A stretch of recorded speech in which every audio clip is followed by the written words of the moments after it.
How to turn on or turn off text only on UC browser. Hello guys, in today's video I'm going to show you how to turn on or turn off text only option on UC browser. First thing you have to do, go to the browser. Now go down here and click on those three lines. After you click on them, now click on the settings right here.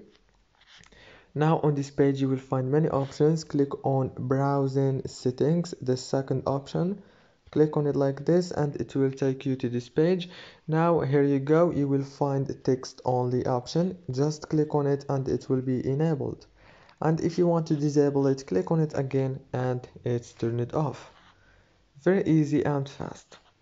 If this video was helpful, please don't forget to like and subscribe.